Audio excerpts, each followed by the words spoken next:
नमस्कार मंडळी. आज मी ज्ञानेश्वरी या पवित्र ग्रंथामधील अध्याय 9 ओवी क्रमांक 321 ते 330 यांचे पठण करणार आहे. ओवी क्रमांक 321. जेथ महासिद्धीची भांडारे, अमृताची कोठारे, जिये गावी खिल्लारे, कामधेनूंची. याचा अर्थ या ओवीत संत ज्ञानेश्वर माऊली स्वर्गातील वैभवाचे वर्णन करतात. ते सांगतात की तेथे अष्टमहासिद्धी, अमृताची कोठारे आणि इच्छा पूर्ण करणाऱ्या कामधेनूंचे कळप आहेत. म्हणजे स्वर्गात भौतिक सुखांची आणि ऐश्वर्याची कोणतीही कमतरता नाही. परंतु हे वर्णन स्वर्गाचे आकर्षण वाढविण्यासाठी नसून त्याची मर्यादा दाखवण्यासाठी आहे. कितीही वैभव असले तरी ते कायमचे नसते.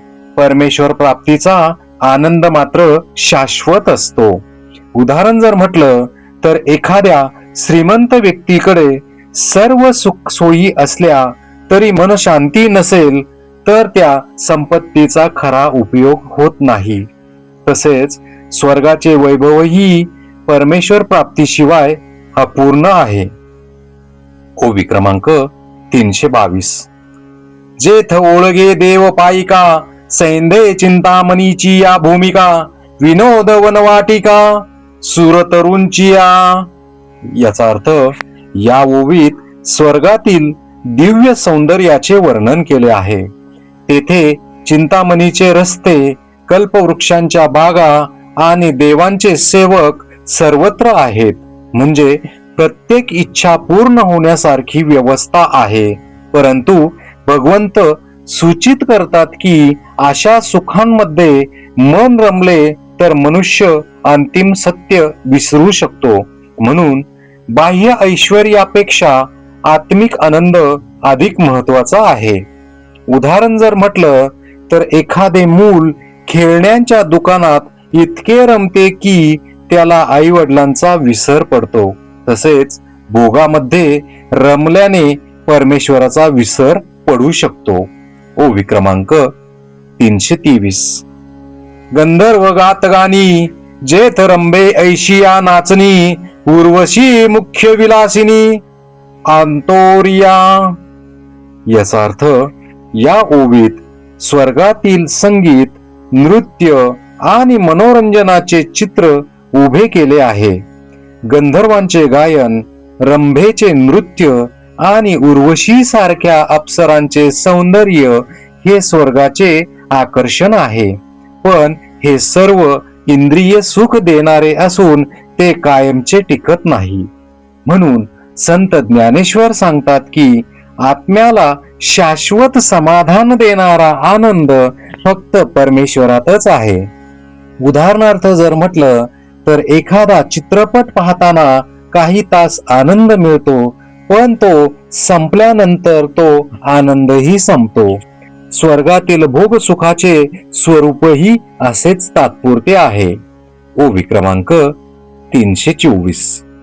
मदन ओळगे शेजारे, जेथ चंद्र शिंपे सांबरे, पवना ऐसे म्हणियारे, धावणे जेथ. याचा अर्थ या ओवीत स्वर्गातील सुखांची पराकाष्ठा दाखवली आहे. कामदेव, चंद्र आणि वायू यासारख्या शक्तीही तेथे सेवेसाठी तत्पर आहेत. म्हणजे स्वर्गात प्रत्येक सुख सहज उपलब्ध आहे. तरीही या सर्व सुखांचा अंत आहे. म्हणून भगवंत सांगतात की या सुखांमध्ये अडकून न राहता शाश्वत आनंदाचा शोध घ्यावा. उदाहरण जर म्हटलं तर एखाद्या पंचतारांकित हॉटेलमध्ये सर्व सुविधा मिळतात, पण मुक्काम संपला की त्या सोडाव्याच लागतात. तसेच स्वर्गातील सुखेही कायमची नसतात. ओवी क्रमांक 325. ऐ बृहस्पती मुख्य आपण, ऐसे स्वस्ती स्त्रियाचे ब्राह्मण, ताटियेचे सुरगण, बहुवस जेथे. याचा अर्थ या ओवीत स्वर्गातील मान, सन्मान आणि गौरवाचे वर्णन आहे. देवगुरु बृहस्पती सारखे विद्वान, स्तुती करणारे देव आणि भव्य राजसभा तेथे आहेत. पण ज्ञानेश्वर माऊली अप्रत्यक्षपणे सांगतात की बाह्य सन्मान हा अंतिम ध्येय नाही. खरी महानता परमेश्वराशी एकरूप होण्यात आहे. उदाहरणार्थ, एखाद्या व्यक्तीला अनेक पुरस्कार मिळाले तरी त्याला अंतःकरणात समाधान नसेल तर ते पुरस्कार अपुरे वाटतात. खरे समाधान आत्मध्यानात असते. ओवी क्रमांक 326. लोकपाळ रांगेचे, राऊत जिये पदवीचे, उच्चै श्रवाखांचे खोळणीये. याचा अर्थ या ओवीत स्वर्गातील राजवैभवाचे वर्णन केले आहे. लोकपाल, पराक्रमी सेनापती आणि दिव्य अश्व, उच्चैश्रवा हे सर्व इंद्रांच्या सेवेत आहेत. हे वर्णन स्वर्गाची श्रीमंती दाखवते. परंतु या मागील संदेश असा आहे की सत्ता, वैभव आणि प्रतिष्ठा या सर्व गोष्टी क्षणभंगूर आहेत. परमेश्वर प्राप्ती हीच एकमेव शाश्वत संपत्ती आहे. उदाहरणार्थ, मोठे पद, सत्ता किंवा संपत्ती आयुष्यभर टिकत नाही, पण चांगले संस्कार, आत्मज्ञान आणि भक्ती हे कायम आपल्या सोबत राहतात. ओवी क्रमांक 327.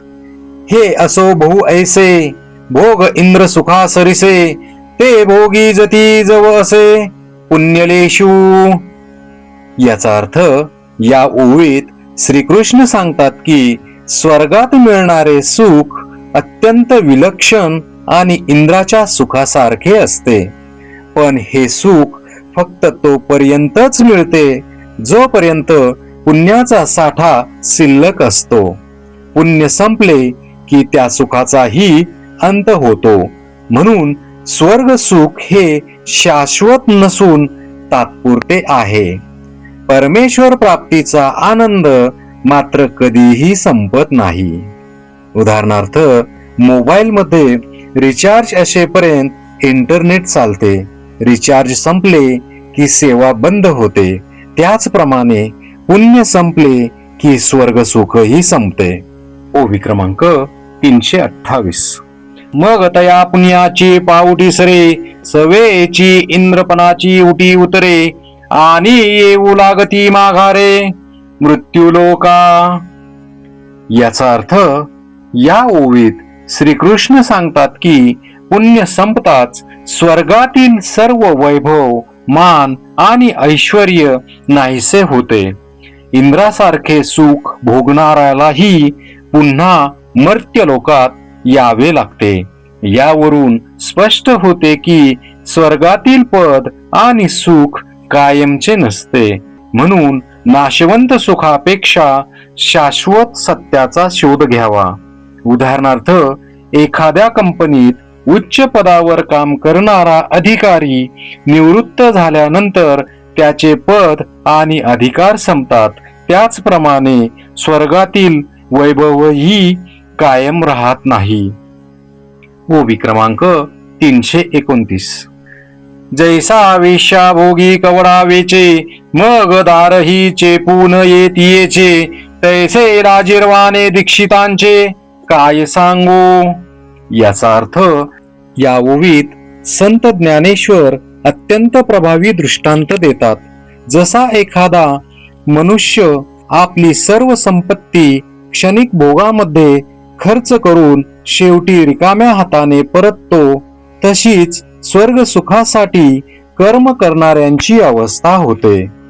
पुण्य संपल्यावर त्यांच्याकडे काहीही उरत नाही आणि त्यांना पुन्हा संसारात यावे लागते. म्हणून तात्पुरत्या सुखांमध्ये आयुष्य वाया घालवू नये. उदाहरणार्थ, एखाद्याने अनेक वर्षांची बचत काही दिवसांच्या चैनीत खर्च केली तर नंतर त्याच्याकडे काहीच उरत नाही. तसेच स्वर्ग सुखासाठी खर्च झालेले पुण्यही संपून जाते. ओवी क्रमांक 330. एवथिती या माते चुकले, जिही पुण्य स्वर्ग कामिले, तया अमरपण ते वावो झाले, अंतिम मृत्यू लोकू.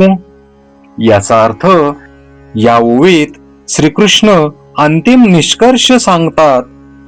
ज्यांनी परमेश्वर प्राप्तीचे ध्येय सोडून केवळ स्वर्ग प्राप्तीसाठी पुण्यकर्म केले, त्यांनी खऱ्या अमरत्वाची संधी गमावली.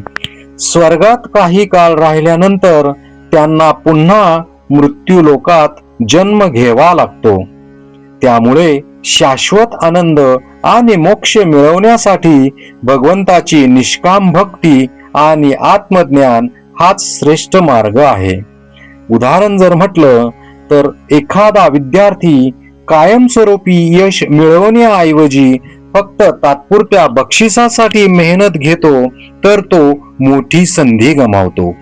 त्याचप्रमाणे परमेश्वर प्राप्ती सोडून स्वर्गाची इच्छा करणे म्हणजे शाश्वत आनंद गमावणे होय. श्री संत ज्ञानेश्वर महाराज की जय.